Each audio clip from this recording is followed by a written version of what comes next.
Okay, I like it all. You guys ready? Yep.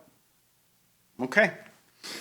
Here we go. In 3, 2, 1. Yo! Welcome to the Bub and Bob Show, where we talk about faith, culture, and all kinds of other things from a Christian worldview. I am Bub Coons. Behind the gilded cage over there, the dauntless, powerful, always amazing Bob Matosian. What up, bro? What does dauntless mean? You know, I should have said daunting.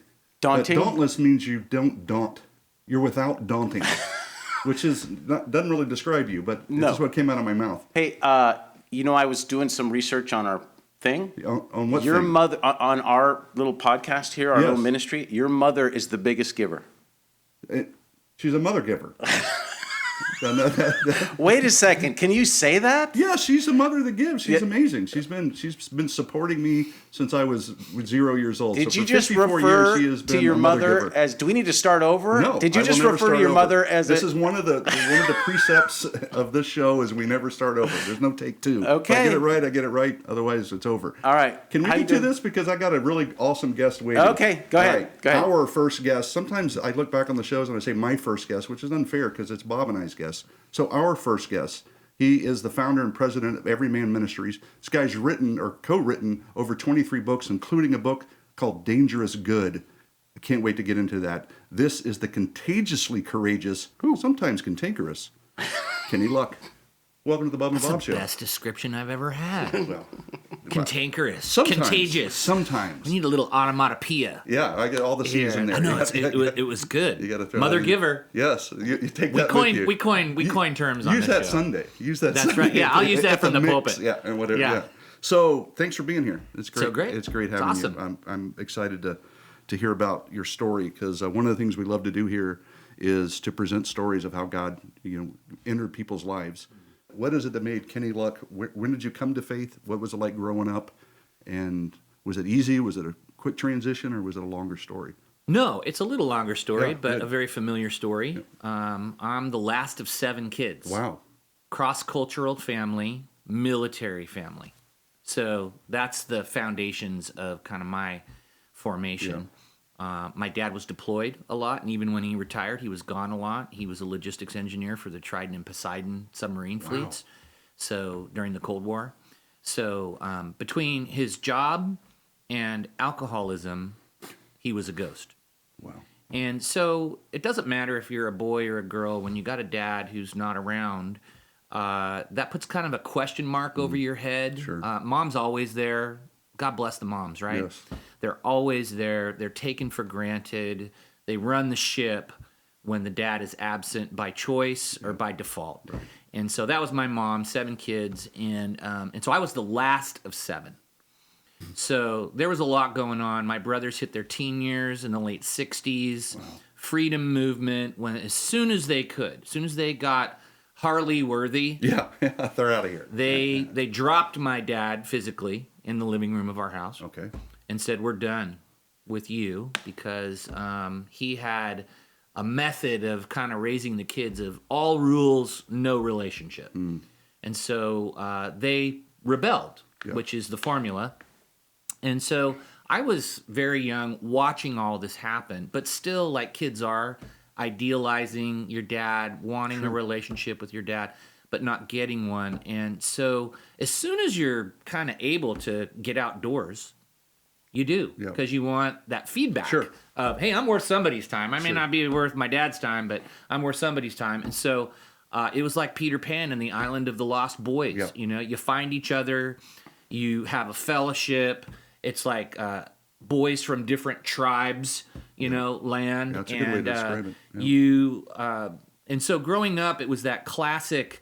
I spent more time outdoors than indoors, Right. outside the home than inside the home. But then when you get to kind of like junior high and high school, that's when the adult realities start kind of imposing themselves on younger minds and younger lives. So in junior high, that's when I first started experimenting with pot. My brother was a drug dealer. Wow.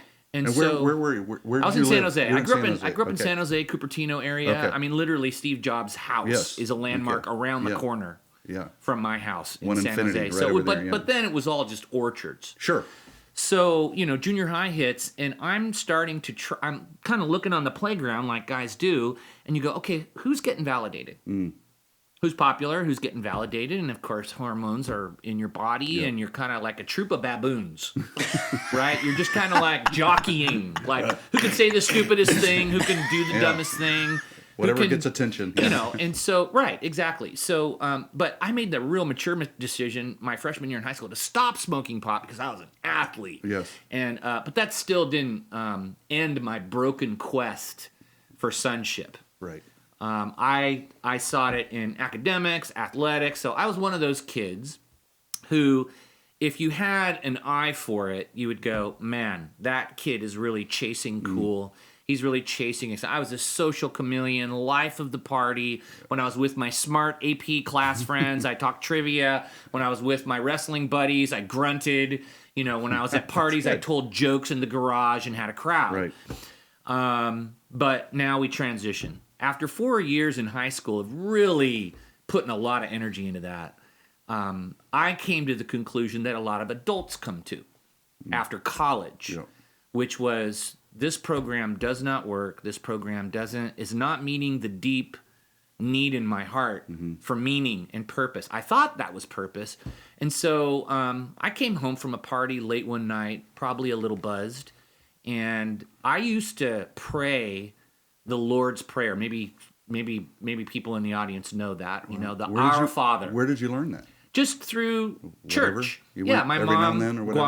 I'm Guamanian. Okay. I'm Pacific Islander, and Guamanians are Catholic. Okay. And so I went to church, All right. and that was the only prayer I knew. So in a kind of a desperate effort, this one night in the summer of '82, I was on my knees, and I said it every night. And so I started the prayer, Our Father who art in heaven, and then I just stopped because it was just so stale and so repetitive. Did you even believe those words? So autonomic, no. But It's what happens next is the tipping point. Okay. Is I then stopped, and then I just said, Jesus, if you're real, I want to see you. Yeah. Wow. Which How I about think that? has probably been stated a lot. No, how about that? Yeah. Jesus, if you're real, It's a fair question. I Fair want to prayer. see you. Right. I said it, I think, probably for about a minute. Jesus, if you're real, I want to see you. And now, in hindsight, having known Jesus for 36 years, Right. I know now that what happened was that Jesus came through his Spirit and completely enveloped me. It's one of those, like Pascal, the famous mathematician and philosopher, Denzel Washington talks about Right. this. They talk about a night of fire. And all it means is that you're consumed by the presence, the literal presence of God, and he doesn't have to even say anything. He just says, I hear you, I see you, I love you, I have a purpose for you, Here I we go. forgive you, Yep. here we go. And it's everything all at once. Yeah. It's you're It's saved. that all-consuming fire, Yeah, right? it is. It consumes every part of you. And so that was my day, July 2nd, 1982, at 6788 Hanover Drive in the back room of my parents' house. Wow. I met Jesus by myself, no preacher, no teacher, just an honest prayer. And now, as a pastor, when I read that verse in Jeremiah where it says, you will seek me and come and pray to me, and I will be found by you, declares the Lord, when you search for me with all your heart. Right. And so isn't that ironic? The first honest prayer versus religious prayer Right. that I prayed, Jesus comes and answers the cry of my heart. So that next day, I go to my friend Eric Gottlieb, who's Jewish, and this is how real the experience was. So it's totally subjective. It's like, so Eric, you're Eric. Yep. Eric, you're not going to believe what happened to me. I'm not. Last night, I told Jesus that I wanted to see him. Yeah. Excellent. And what happened, Kenny? He came. Real. He showed up. Really. And then I just went into Yep. it, and I just told him that this presence came into my room. It enveloped me from head to toe, Right. told me who I was. I don't know what it all means, but all I know is that Jesus is alive and Jesus is real, and Jesus wants to be a part of my life. Wow. So that was, now, I know what Eric was thinking. Yes. Eric was thinking, Yeah. Yeah. How much more of that did you do? Yeah. But in the days to follow, validated. He saw something. Yeah, it was I was the guy who ran the keg. Yeah. I was the guy now going back to the keg parties, grabbing people and just telling them of my experience. And it got to the point where I would offer rides home to people because I wasn't drinking. Yeah. And my friends would mock me. They would stick their head in the door and say, "Are they going to come back, Jesus freaks?" Yep. You know? Yeah. So, and I could care less. Yeah. I could care less. So that was the turning point. 3 months later, I went to UCLA and got involved with a little Bible study. Yeah. And I have never looked back, Bub. That's pretty powerful. I have never. I don't hear many stories. I mean, that's like a Paul thing. That's like you're blinded, and you're knocked off a horse, and then you wake up, and you're like, your whole life has changed, and you get it. People ask. They ask me, and they go, "Where does your passion come from?" Yeah. I said 2 things: the burning bush, and a man volunteering to be executed for me. Yeah. Great answers. And I don't have to look far. Yeah. To get realigned and stop the drift, because everybody drifts. Oh yeah. Yeah. To one Everybody degree drifts to one degree or another. another. Yeah, sure. You know, we have an experience, we have an encounter, and it's seminal, it's life changing. Yeah. But then the vicissitudes of life, the ups and downs, That's a the good good word. and bad, vicissitudes. Yeah. That's an SAT word. That's like everybody. the V for Vendetta guy. Yeah, He that's wants right. all those V's and the vicissitudes. Know that word, Yeah. but it kind of it true. It feels works. like it sounds. Yeah.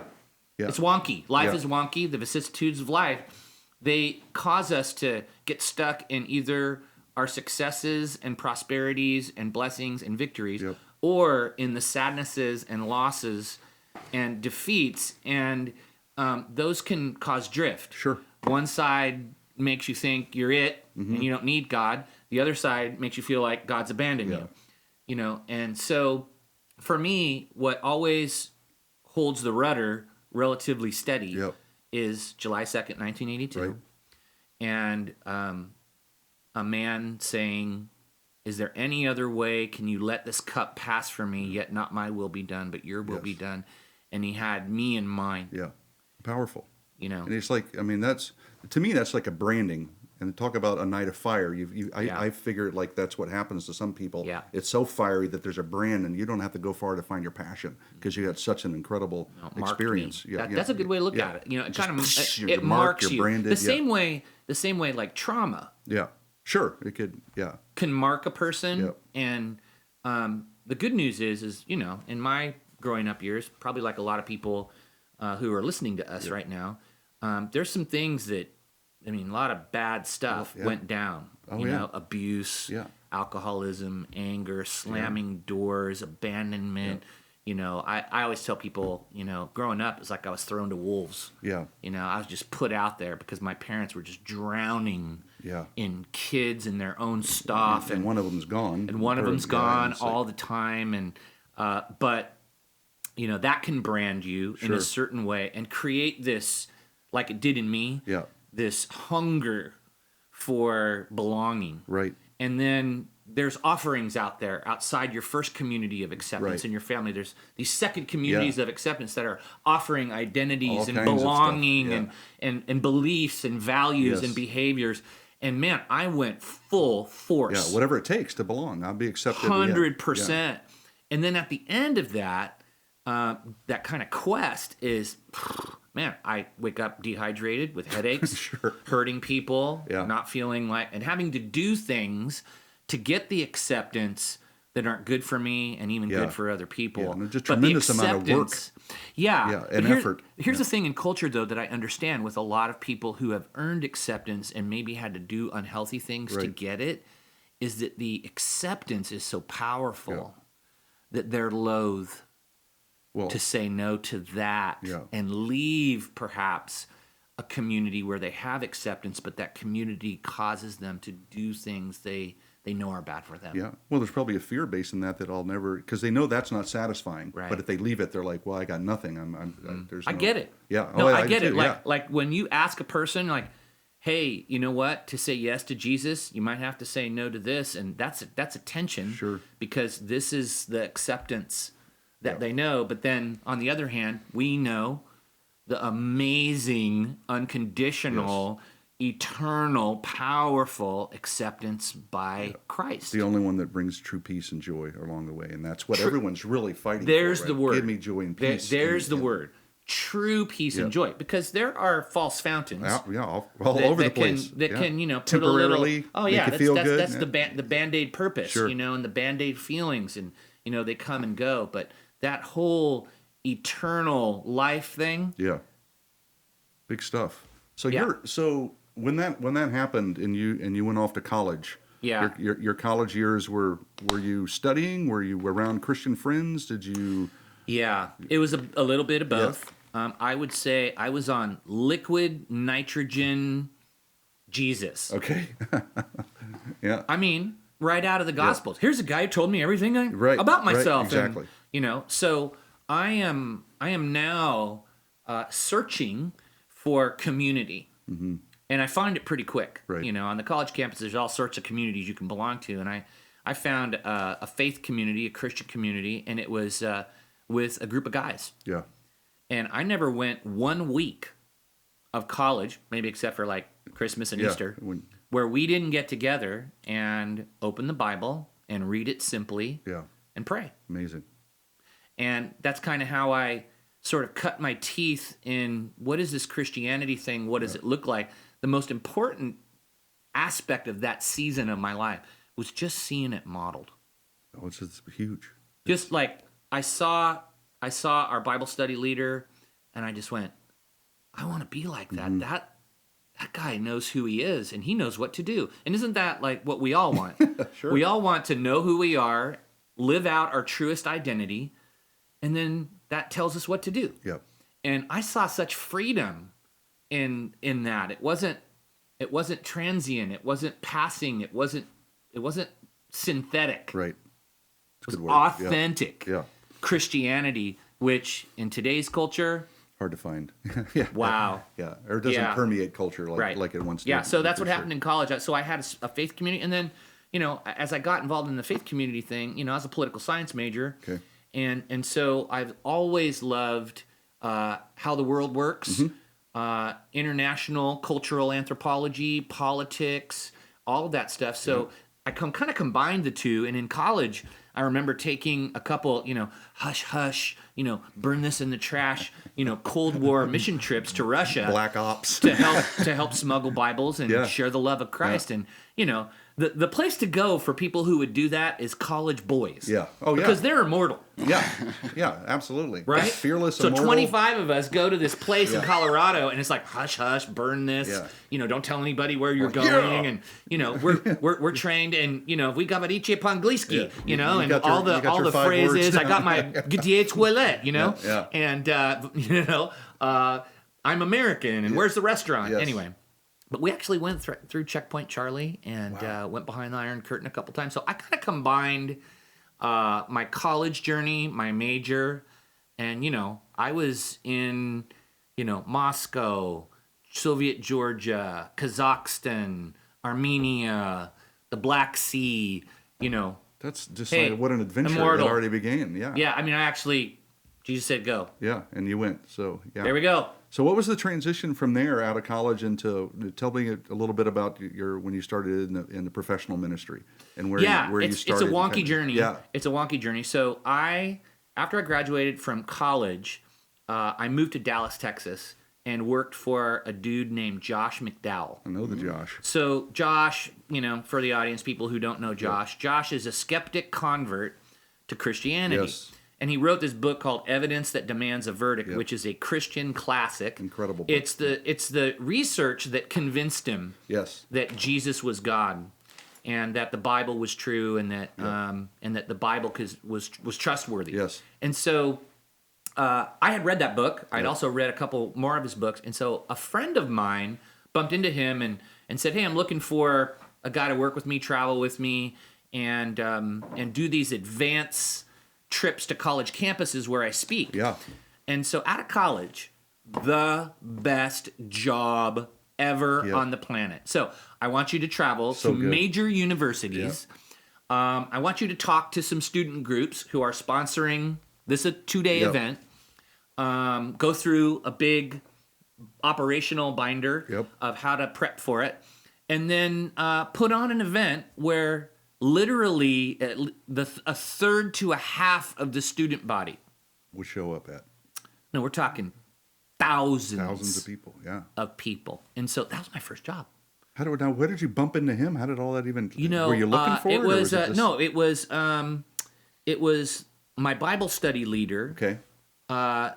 Was a part of an organization, and they were working with Josh on something, and it came Just up. kind of came up. And then my friend, my Bible study leader, said, "Oh, I got the guy." Yeah. So you know how things can Absolutely. things can And go they- fast when you got the yeah. network. They just rewrote the next version of that with Sean. So Sean's in Yeah. there, and I know Sean. And I know Sean really you good. Know Sean. Yeah. So it's- Sean and I are really good friends. Yeah. So that was my transition, and during that time, it was a great time. It was also a time where God really began to talk to me about other things in my life that I had to deal with. Okay. So was I excited to be a Christian? 100%. Was I excited to be doing the Lord's work? 100%. Working with a great guy, Yeah. working on some great things. But my background was kind of catching up with me. Sure. You know, Always. there's what do you call them? Like bricks in your backpack, Yeah. unresolved issues, and one of them was that I didn't know how to say no. But especially if it's the Lord. Yeah. I mean, Just, Can you- or if you think it's the Lord. hey, yeah, hey, Yes to everything. but Yeah. if it's in the Bible, Yeah.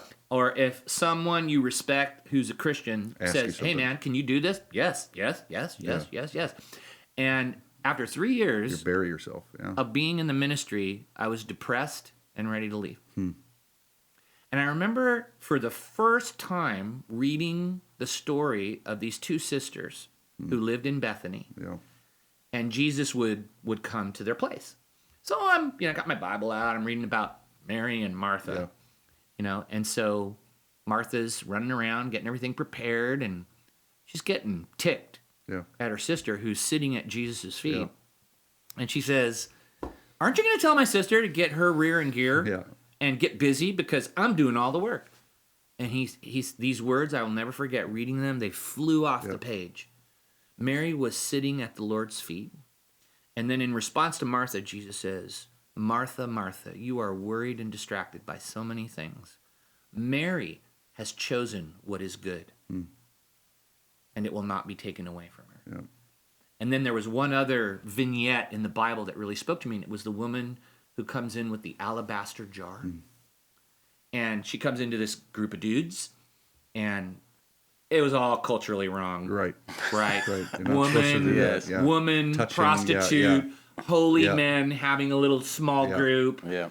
She comes walking in, and everybody is wondering, "Oh my gosh, what is going to happen?" We know who this gal is.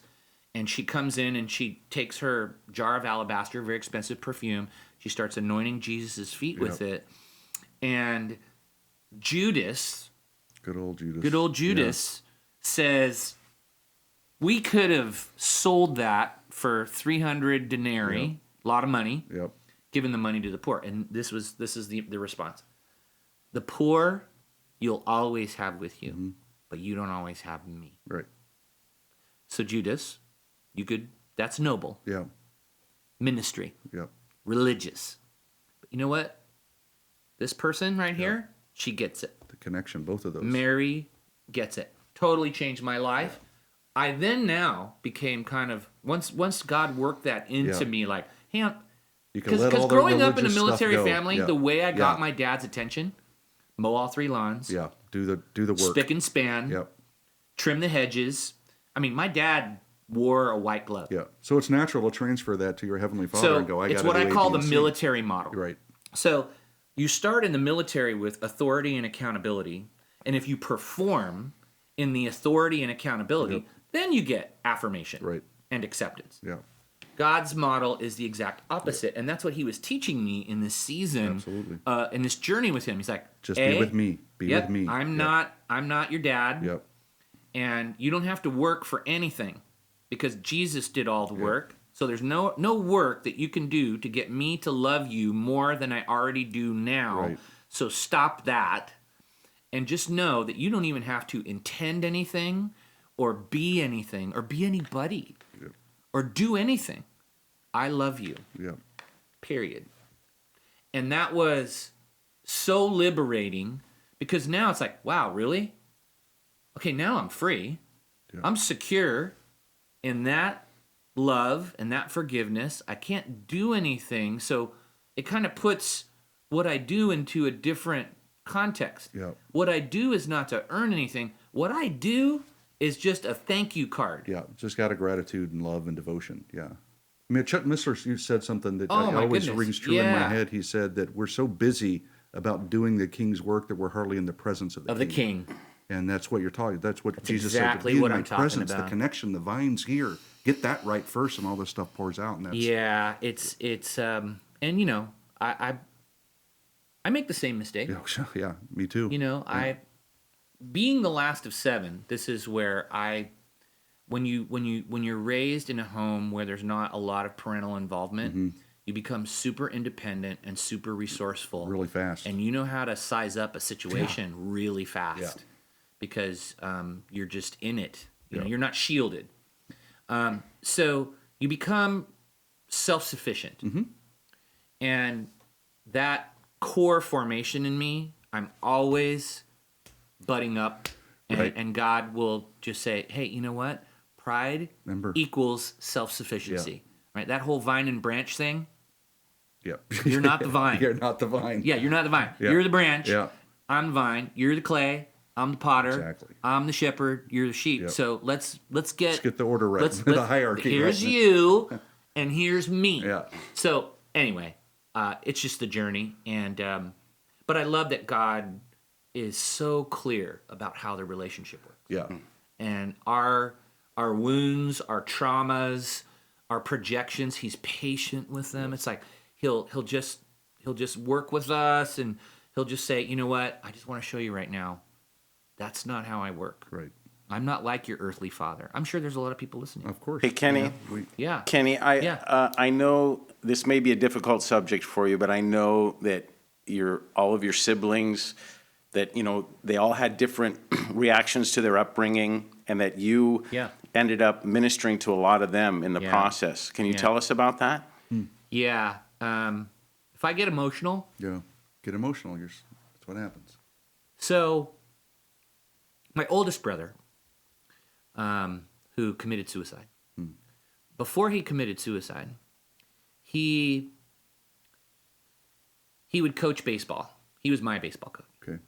And he used me to abuse and molest children. He used me and my friendship network to be in an environment of kids. Lure them in? Yeah, or- I mean, okay, sleepovers, the whole, okay, yeah. and so I don't even know what that is growing up. I have no idea. All I know is my brother is super friendly, buys us dinner, Right. friends sleep over. How much older is he? 16 years old. Oh, long. Okay, Yeah, way older. So he gets caught and shipped to LA. Back in the day, it was just get out of town. Yeah. You can't be here. You can't do that here. You go to Southern California. In between when he left and I finished high school, I become a believer. Right.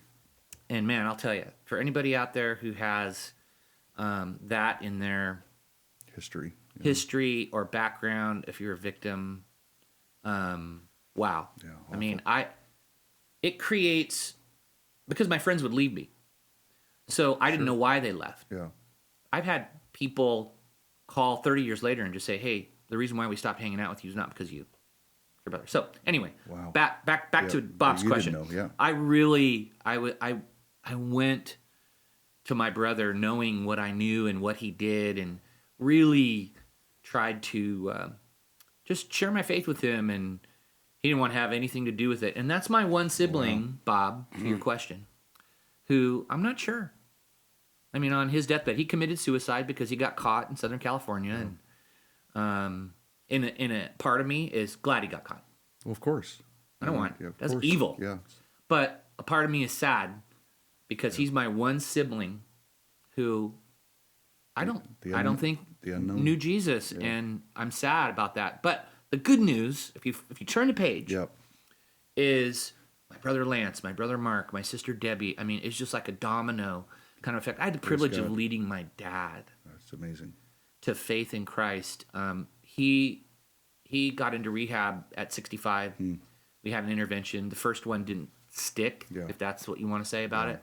But the second time did, because there was a group of people that he would do follow-up with and meet with, and so he wouldn't relapse. Had a meeting, which a lot of us have been to. Sure. And but I came home from UCLA, and I was talking with my dad, and I said, "Hey, Dad, tell me about your spiritual walk." And he says, "Well, God's, he could be, the air." I'm like the Indians, it's kind of like he's the spirit, and I remember distinctly getting my Bible, and I just said, "Dad, could you just read this?" Wow. And it says, "There is one mediator between man and God, the Son, Jesus Christ." I said, "So are you connecting through Jesus?" Yeah. And no, would you like to? And he said, "Yeah, I would." And so I got a chance to just pray a simple prayer of my dad saying yes to Jesus, being his connector to God. So good. And it was so great. And By the way, that's a really good practice and a really good Yeah. observation. Is Yeah. sometimes, most often, we try to just do this on our own power and talk to someone and convince them. I love that you opened the Word and just said, "Well, there it is." I think we can all learn from that. Hey, just let me tell you, and actually opening the Bible, and not scrolling on your iPad or saying it out loud. Just that power of the written Word. Sometimes, because grounded in that stuff. Sometimes it's that. Yeah. Sometimes it's just my story. Like, sure. I was on a flight Yeah. recently, and it's a chemistry professor at Long Beach State University, and we were talking, and we weren't talking chemistry because I can't talk chemistry. No, me either. I'm not going to talk chemistry. But he had a son he was estranged from. And so that was the real thing he was struggling with, and gave him my testimony, told him my story, and told him how I received Christ. And I said, "So have you ever prayed a prayer like that?" He said, "No." So simple. My story, I ended it with a prayer. This is the prayer that I prayed to invite Christ in my life. And I said, "Have you ever prayed a prayer like that?" And he goes, "No." I said, "Would you like to?" The invitation's great. Yeah. And he goes, "Yeah." Those are good things to pull out, though. As far as evangelism goes, it seems like you got to be attuned to the person and have the entry point that the Lord feels you, and be normal. You hear the things, so you enter your story. It's time to open the Bible here. It's time to ask questions here. It's time to say, "Do you want to pray here?" I love that. So back up a little bit. You're out of college. You do the Josh McDowell. You enter professional ministry at what point? So I'm sitting in church in 2000, and have you ever sat in church and you feel like it's you and the preacher, Of course. even though there's Of course. I have. people in the room? Many It's just times. like, has he been following me around? Yes. That's how my dad came to faith. These are the actually. thoughts I'm Same thinking, thing. and he just says, I don't remember what he talked about. This is what I remember. You know what you need to do. You just have to get off your blessed assurance and do it. Yep. And that was my trumpet call. That's all I needed. Yep. Thanks. Boom. That was like, Phase okay, two. all right, I've been asking God. That's it. So the next day, I walked into the chairman of our company's office, and I said, "I'm firing myself." He said, "What do you mean you're firing yourself? Who fires himself?" I said, "Well, I believe God's calling me to help churches reach and relate to and mobilize men to know God, be freed spiritually, and do good." Yeah. Something like that. I'm probably saying it way better now because I'm on the backside of it. Yeah. But something like that. Yeah. And I said, I think God's leading me to really help churches reach men. Yep. And he looks at me, and I'm like, I don't know what's going to happen. Like, I just jumped off the cliff, and he looked at me and he goes, "Well, you've been here for 10 years. We'll give you a 10-month severance. You can office your new thing out of the building." Love it. So, for anybody out there Love it. that where the dream is God-sized, Yes. Yep. and you're afraid, just remember that God's bigger. And this provision is there. Yeah. He's way ahead of you. Yeah. And For sure, of but course. there's that nexus of, well, this is what God's called me to do. I stood up, but now am I going to show up? Yeah. And it's that whole, am I going to get in the boat, or am I going to stay on the shores Wave of safety? everybody. Good job. I'll send some money. Well, for me, that parable, like in Mark 4, when Jesus says, "Let's go to the other side," and there's guys that were asked to come who came. They got on the boat, and there were guys who stayed on the shore. Yep. And The guys who got in the boat, he didn't say like, "Hey, when you get in the boat, you're going to see me take command over nature and feed 5,000 people and cast out demons and walk really on cool water, stuff, walk on water, yeah. and all that stuff." He just said, "Let's go to the other side." Yep. So, but the guys who got in the boat, they saw that, the guys who waited on the shore, and I really look at, that's me. I had that nexus, that moment where Jesus was like, "Are you going to get in the boat?" Yeah. And maybe, there's people listening. That's where they're at They'll today. walk up to the shore, but they won't take that next Yeah, step. it's too risky because they want to know what's going to happen ahead of time, and getting in the boat means that Jesus is going to tell them what's going to happen, but that requires no faith. Right. I fully trust God, as opposed to like looking. Guys at who my got in the boat, Yep. they kind of regretted that decision Yeah. once they got in it. A But little then it was freaked pretty out. cool, right? Yeah, Right, Bob? Good story to tell. Afterward. Right? They were just like, "Oh my gosh!" And then, but okay, what did you Yep. just say? A good story to tell. Yep. If you don't risk trusting Jesus when He asks you to do something, no story to stories. tell. I know. And you're telling stories. That's why I love your show. Yeah, well, so let's jump ahead. So you've told us a lot about even the formation of where you grew up. It seems like because you have no dad, this thing that happened with your brother. Yeah. You have you were formed and trained by God to go after men. Yeah. And then so you start Every Man Ministry. Yeah. Tell us about that, and then I want Yeah. to talk about even Dangerous Good, because Yeah.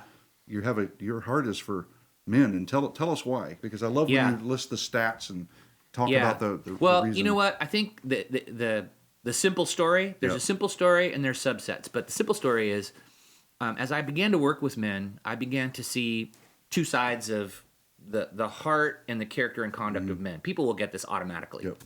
That if there's good stuff going on in a man, if he's filled with the good stuff in his character, it comes out in conduct that blesses people. His character goes with him wherever he Yes. goes, into work, into the family, into the marriage, But it's that inside work and stuff that has to be right. Right. And so what I saw was when Christ entered the life of a man and told him who he was, and he began to live out his truest identity and his choices in every domain of his life, transformation. Yeah. I mean, marriage is transformed. Yep. Families transformed. And I remember when my wife tells me the story when she was in a group of women. She said, "Yeah, my husband's going to lead a Bible study." And it was like guns coming out of a holster with pens. Yeah. What time? And that tells me something. Yeah, absolutely. It tells me that that there's conflict and relationships and work that needs to get done in families and marriages, and men are a big part of the quality of that. Yes. And so these wives were like, "When is it? I want to Absolutely. tell my husband about it." So that's kind of the burden. Is it boiled my blood, Bub, and broke my heart to see how broken men created so much dang suffering, whether it's 42 million women sexually trafficked, 173 million orphans in the world. As we've been talking, every 15 seconds, a terrified woman has taken a physical blow from a man while just we've been talking. Fatherlessness, kids like me who question their worth because there's no dad who is saying, "You're worth my time, you're worth my words and my talk, and you're worth my touch." Yep. And there's no love language being deposited into them, so then they have to go outside and find all these help. Yep. And the chaos and the dysfunction that comes out of fatherless homes, it quadruples things. Yeah. The unwed teen pregnancy rate, drug use, incarceration, high school dropout rates, and the cycle that creates. And so the pain is why I got started Every Man. Wow. I saw bang for the buck. Reach a dude. Yeah. The statistics say that if a kid comes to faith in Jesus, 3% of the family will come to faith in Jesus. If a mom comes, 17%. If a man in the family comes to faith in Jesus, 93+% of the family will say, Following that, I'm doing that. I'm So doing that. think about like bang for the buck. Yeah. If you're a person who wants to make a difference, Right. and if you're the devil. So if you're the devil, if you control the identities and the energy and the expression of men and create a suite Yep. of alternative identities, rip off masculinity. Yep. If you can get a man to choose that and get him to believe that the juice Yep. of masculinity is over here in indulging in yourself and Yeah. and impressing people with your position or impressing people with your image, whatever. Well, it seems to be alive. Out and of that, yeah, seems you to be got 'em. seems to be alive and well in America, in American politics right now, in the culture. My goodness, it's like everything they can to.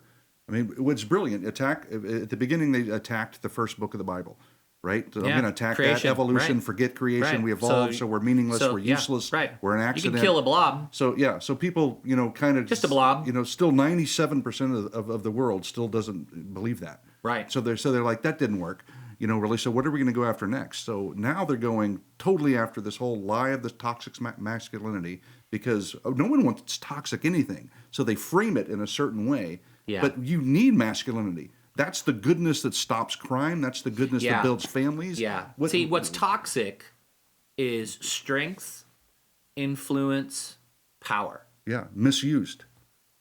So the issue is not strength, influence, or power. It's, do I have character and compassion Exactly. guiding my strength, my influence, and the power that has been given to me? And so there's Harvey Weinstein, Matt Lauer, Ben Roethlisberger, professional athletes, and people men who've been given all of those things, but the character and compassion is missing. In fact, they don't care about people. So it's so easy to, have a big target on here. But strength isn't the issue. No. And so it's possible to be strong and loving at the same time. Absolutely. It's, where do we see it? Who offers a model? Where is it readily available to us? And the answer, ladies and gentlemen, is the person of Jesus Christ, Absolutely. who was the original strong and loving guy. So you've got broken alpha male, strong but no heart. Yep. You have soft omega male who's got a lot of heart but Yeah. no strength. No And doing. he's not going to Does run nothing. into the flaming building Right. and pull you out. No. And people want, That combo, that they marriage. want alpha and they want omega. I love it, and, alpha, and omega. The they're looking for Jesus, Yes. and they're looking for men who are growing in the character of Christ, and against the darkness of just the dark backdrop of masculinity in general. You can see a wave of men who are different. Yeah. So you can see the light against the darkness. Yes. And so that's kind of segueing. That's really where I'm at now. Is, on planet Earth right now, there's roughly 700 million men who, if you ask them, are you a Christian? They would identify yes. Right. But are they a threat to evil and injustice? Yeah. Fractional. But they are sons of the king. Yep. And kind of like Simba.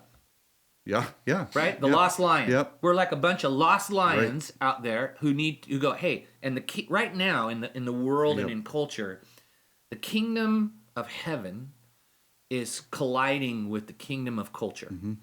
And men who are from the kingdom of heaven, sons of the king, they're operating kind of like Simba. Right. They have a clear bloodline But and they're- destiny, but they're over here Floundering and around for a while. that stinking Yeah. baboon is going to Yeah. come over and whack them on the head Yeah. and say, I know who you are. And that's what I see happening. That's the cool thing that I see all over the world. South America, North America, Eastern Europe. I The see sons of God yes, rising. No, yeah. I see sons of the king Yeah. being called out.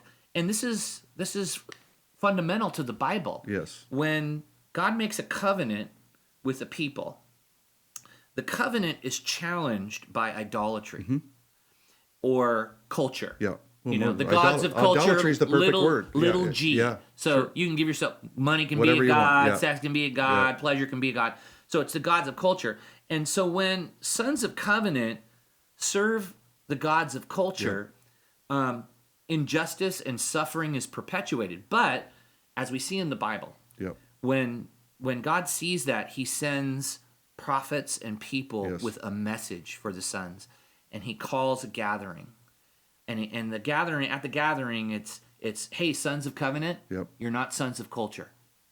God's calling you back. He wants his sons back. And just like, I love the Simba analogy because, he says, I am Simba, son of Mufasa. Yep. He finally, In the live action one. Right. And then he starts running back to the kingdom to which he really belongs, Yep. and he brings justice. And then fights evil. Yeah. Correct. Yeah. And that's kind of the ethos of the book Dangerous Good in the Movement. Which is great. Bob mentions this because this is kind of the way he grew up. He's one of the parts he hates that fake machismo. Oh yeah, Like the bravado, the macho guy that yeah. got out there. But you said something. The way, Bob said something. I actually said something. Well, in recent days, I've kind of noticed, it's one thing, that macho-ness has always seemed self-serving. Because the only time I really seen it is in the world, is when I got beat up, when I got, you got athletes, you got politicians, it's all bravado, it's all self-oriented. But the minute you say, I'm going after your family, I go, wait a second. And that seems right, when it's selfless, Yeah, it's completely different. Well, And it's kind of it takes opened a good my man to eyes. stop a bad man, right? But if you're does. just looking at yourself and going, I want to be macho to be cool, like all the things you Right, were referencing right. earlier, I can be funny, I can smoke Right, pot, right, yeah. then it's yourself and it drains Yeah. quick. But when you're like, you go through me to get to my family, you go through me if you're going to mock my God. You don't talk to my God like that. Yeah. I won't let you talk to my wife like Yeah. that or my kids. Right. And then you have that kind of Right. zeal that Christ asked That's right. for, that God asked Yeah. for. He blesses those people. That's right. It's And so personal.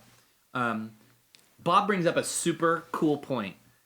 When you see bravado, machismo, kind of chest sticking Yeah. out, that competitive, oppressive dude, if you ever see that, Run.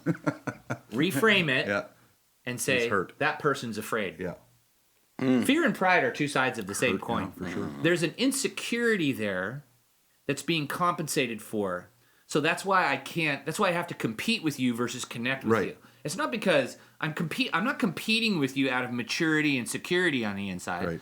I'm competing with you out of insecurity because I believe there's limited resources and I got to get mine. All right. Survival it's of the 8th grade. fittest. Yeah. It's Yes. That's the whole banging thing. your chest, And survival of the that's fittest. what's confusing Yeah. to women. Like I'll talk to women and I'm just like, so how many kids do you have? They'll go 3. No, wait, 4. Oh, The other my one's husband's- 45, Yeah. right? It's like he's a 45-year-old, 14-year-old. Yeah.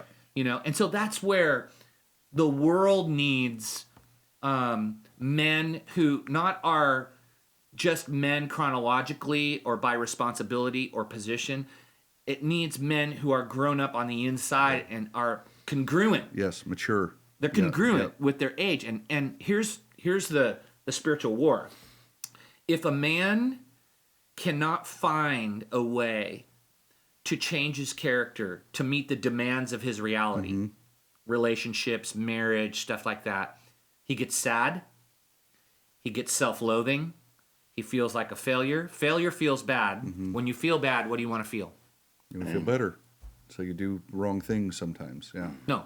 Yeah. Yeah. A lot of times. $54 billion porn industry. Yeah. I know. All the things that guys do to compensate for the inability of their character to meet the demands of the reality Wow. that they have. That's a big thing. So that's the spiritual warfare. So Satan in his lies to men would go, you can never, this is just who you are. Never measure up. You're just done. This is just who you are. You'll never change. So bail on the marriage. She's going to be totally unsatisfied. You can never change. We're here to say, Lie. no, that is a lie. Yeah. And through a relationship with Jesus, that can change you from the inside out. That's what happened with me. I was destined for that life until his spirit came to live within me. Yeah. And man, I should be dead. I know that. Yeah. But he changed me from the inside out. And there's hope. That's what it means. There's hope for every man. Absolutely. Well, I love that. So piggybacking on that and staying in the same theme, you write Dangerous Good. Right. And now you have a conference. Yeah. Going, this is like huge. Big. And there's buzz about it. It's Yeah, it's big. fun to hear in the community. And It's exciting. but Yeah. it's this is how important this stuff Yeah. is. It's so important. Yeah. Who's ministering to the man anymore? Yeah. Nobody. Nobody. Yeah. And it's like, Yeah. no, it's the first thing we ought to minister to. It's not Yeah. like that's because not one is more important or made in the image any less. That's right. But God has set up a hierarchy. Yeah. And Can it's you- like if hey- the men change, the world changes. Yes. Bob, you say something? Yeah, I did. Sorry. There's been movements before that addressed men. Yeah. Big movements and all that kind of stuff, and yet they wane and they go away. Yeah. What is missing? Yeah, what's missing is the local church. Yes. And it's not because I say it, it's because that's what Jesus said. Yep. So he looked at his team, and he told one of the guys on his team, he said, "You're Simon, now you're Peter, and on this rock," Yep. okay? And a lot of people hear that, and they go, well, isn't that Peter? Well, No. a rock is a foundation. Jesus talks about a rock being the foundation of something in Matthew 7. But a rock is like a foundation for a house. So imagine a foundation for a house and hewn stones Yep. put next to each other to make a square. And so in that context, Yep. it's, hey, this team, you're going to be the foundation. Yep. And we're going to build the church on you, and that church will not be defeated by evil. This church is going to be an evil defeating machine, Yes. and it can't stop this foundation of this team. Yep. And it actually happened in history in Acts chapter 2, when Peter stood with the 11. That Yep. moment changed Western civilization. Changed the And world, really. It changed but the yeah, world. yeah. So I told this to a group of pastors where there's only one men's movement. Yep. And it started with 12 guys who spent 3 years, and it's been going for 20 centuries. Yes. Okay? It's called the church. Yep. And that agency is central to the defeat of evil in the bush, Yep. in communities, in villages, in major metro urban cities, all over the world. That's the agency. And so, to your point, Bob, Jesus said the church is the evil defeating machine. But the question is, are we doing church the way Jesus said to do church? The word church is ecclesia. It's a legislative body. The church forwards and pushes out God's agenda on earth, right? And so Jesus said, I'm going to build it around these dudes. Do you know who the highest flight demographic is from the church today? Dudes. Men. Yep. Men, young and old. We have 700 million. Yep. We have the women and kids, but greatness in culture today is not found in a relationship with God and advancing his purposes on earth for Christian men. Yep. It's all the worldly purposes of materialism and hedonism and narcissism. And the target's off. Yeah. To me. So, but the good news, here's the good news, is that there is a call going out to the world right now. And it says this, I want my sons back. It's the call of the Lion King. I mean, literally, where true sons of the king are being told who they are. Yep. And when they know who they are, they know what to do. And now they're congealing in the local church, and that's what Dangerous Good is all about. Yes. These Dangerous Good fellowships of men who are filled with the Spirit of Christ, they're Spirit empowered, and powered by the Spirit, just like those guys in Acts, they start reducing loads, relieving pain, raising spirits, reaching souls, doing good with their local pastor in that local community, and evil takes it right on the nose. Yep. That's what's happening. Yeah, yeah. It's all those good stories. Even it's Lord of the Rings. It's every Yep. every great movie we see Yep. is borrowed from Yeah. Scripture. But I love that evil fighting machines. We forget to abhor evil and to fight it with good. And I think that's why don't talk about that's it. why we're losing men, because the adventure's not there. Yeah. The fight's not there. I want to That's right. stand and put, you shall not I gotta pass. share something. And you're like, I gotta share something. Yeah. So a lot of younger millennial men write me and they say, how come you use like all of this aggressive language? How come you use the word fight and you're always telling war stories it's and you're right getting here. swords? Yeah. I'm like, yeah, what Bible are you reading? yeah. It's because I have to. It's what it says. It says fight Yeah. the good fight of the faith, but Yeah. you, man of God, fight the good Yeah. fight of the faith. Take hold of the eternal life to which you are called when you made your good confession. It's a call to arms. Contend for the faith. Put You on the know, full armor of up. God. Yeah, it's yeah, all, the night is almost gone. Yeah. The day is at Sta- hand. Let's stand- lay aside the deeds of darkness. Put on the armor Yeah. of light. Stand on the wall. Be watchers on the wall. I mean, it's Stand just, in, I mean, it's- all yeah. of that. But see, here's the issue in culture and Christianity. It's not just an interpretation issue. It's a lifestyle issue. yeah. Where It's a you will know, issue. we Yeah. we can work from what the Bible says out, or we can see what's going on in culture and try to work that in. That And destroys. so when you try to do that, what you get is not Christianity. No. It's syncretism. Yeah. It's yeah. It's Phil Jackson Steve Kerr. It's nonsense. Some of these people who are just like, it's a little bit of this and it's a little bit of that. And then we have dilution. And when you have dilution, it's not the real thing. No. So that's what we say all the time is it's like, hey, here's the Bible. From the Bible out, it says, this is who you are. Yep. And so then we learn the ways of who we are through Jesus and through God's word. And that tells us what to do. We don't look to culture and then go, oh, well then let culture follow who we are and who Jesus is. That's not how it works. Yeah. But that's the battle. No, that is the battle. Because we want to be accepted. We want to tolerate everybody. Battle from the garden. We want to, I mean, look at like the guys who stand up. Like if you want to study someone, study Daniel. Goes in the middle of Babylon, talk about culture all around him and standing firm on the word and on the faith. I mean, these are the things that I love because there are all these warrior things and all these people are standing against culture for the cause of Christ. You don't want to just stand against culture for the fun of it. Here's the lie, Bub, and I know you see this. I know Bob sees it too. That there's this lie that somehow, if I dilute my true faith in Christ, if I try to shape it, I will reach more people. Well, I got to tell you. You may reach more people. There's a guy in culture right now. His name's Rich Wilkerson. Yep. And I saw him preach the gospel at Coachella. Yeah. And I was blown away. I was like, you go.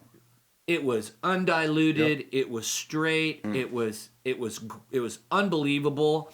And now you see some of these people in culture, some of these icons, Kanye, some of these other people that are getting reach, not because the gospel of Jesus was diluted. Not at all. It's Because the because opposite. it was so clear and strong. Presented clearly and vividly. Exactly. And like, honestly. Yeah. as a follower of Jesus, we don't do people any favors. No. And there's, you just have to come in love. Yeah. Which, yeah. Become in love. Just say it like it is. Say what it says. And let God. That's the only way to love, quite honestly. Is love is full of grace and truth. You have to have both. And without you don't love anybody if you don't tell them. Sorry, that we got on a little bit of a mini rant. I think there. that's a mini rant tangent that's worthwhile. So, a couple of more questions. Okay. When you look around in culture, what concerns you the most right now? Feelings, the attachment of feelings as truth. So, Agreed. We're emotional beings. Yeah. God created us to have feelings. They're like a dashboard on a car. Yeah. They kind of let us know something's going on. Yeah. Like, hey, low oil. Yeah. You gotta. It's something that kind of hits us. We feel something, and they're valid. Yep. But they're not supposed to be trusted. But what I think one of the biggest cultural wars is when you have a feelings-oriented person. Yeah. They believe lies much easier Very than susceptible. those who question their feelings and don't make snap decisions or build worldviews around or identities or gender identities around how they feel in a given moment. And that moves across the whole spectrum. And so my concern, in fact, a high school teacher asked me, he said, Kenny, if you could talk to high school students about one thing, what would it be? I would say feelings. Yeah. Because feelings are the facts in their minds. In their mind. Now, in a developing brain, that's true. Because, that's the whole... Seemingly, That's the whole drama thing, because their brains aren't fully formed, so their feelings are the fact. Where we get into real problems is when you get past 24, 25, 26, and your feelings still are the facts. And because that then leads to, I feel a certain way, that must be true. Now I'm going to act on that feeling, which isn't necessarily true or even at all true. And then I'm going to make all these choices and go down this path. Yeah. Okay? The truest thing about anything is what God says is true. Yes. And so what Satan is loving this feelings relativistic. Yeah. Hey, you do you. Hey, if I did me, I'd be dead. It's all subjective. All right? Me too. Let's just be clear about that. Most people would be. If I did me, Yeah. but in the you do you culture, it is perfect for the liar and the murderer to play upon feelings, get people to believe their feelings, and take their life. Yeah. Get people to believe their feelings and choose second communities of acceptance where they have to be somebody that they're not to get the acceptance. Because your feelings ultimately bounce against reality. Yeah. And that's why, like, I read Genesis 4 and Cain, Yeah. when it's just like, God's like, whoa, whoa, whoa, Yeah. Cain, watch it. It'll master you. Yeah, Yeah. it seeks to command you, but you must do the move right thing. against it, Yeah. do the right thing. And so that's the spiritual battle. So in culture today, it works itself out in politics. It works itself out in gender identity everywhere. issues. It works out socially. It works out in the sexual arena. And it's fostered and encouraged, sadly, by the academy. Like this whole kind of relativism, feelings-based type thing. The problem is it doesn't work in reality. Right. That's the whole thing. You bang up against reality really fast. And in a war, if you're the enemy, you want guys running on emotion hitting the beach because they're just going to think I'm invincible and they're not doing their training. They're not, people who go to war based on feelings die. Yeah. Quickly. Yeah. Right? Yeah. Instead of having training and tactics and plot and things like that. Yeah. So it's interesting. This is the culture we live in. In what world would that work otherwise? No world. It wouldn't. But somehow out in culture, it's supposed to work. Yeah. Well, it's to such a degree that people don't even want to interfere at all. You can go to a campus and go, I can go and say, I'm a black 6'7" man from Indonesia. And they're like, okay. They just like, they want to argue with you. Like, but I'm not. Yeah. Don't you understand that in reality I'm not? I can't. But I feel that way. But if that's what you feel, I don't want to. So your facts don't care about feelings. What is that, a Ben Shapiro thing? Yeah. Your facts don't care about feelings or whatever. But your feelings are indicators. It's not like we just throw them out. But it's even true even in church. Yeah. I bumped into a guy the other day and he just said, I was in church and I really didn't feel like the worship was really that great. And you know what I said to him? It's your own I heart. repeated Francis Chan. I said, that's okay. They weren't worshiping you anyway. Yeah. Isn't that great? That's great. That is. I was just like, I'm like, that's okay. Because those people down there who were sincere, they weren't worshiping you. Yeah. I like that story where the guy says, "Hey, it was a great message, Pastor, but I couldn't hear your prayer at the end. I couldn't hear it." And he goes, "I wasn't talking to you." Yeah. Same thing. I love it. But do you see how Of course, insidious that is? Yeah.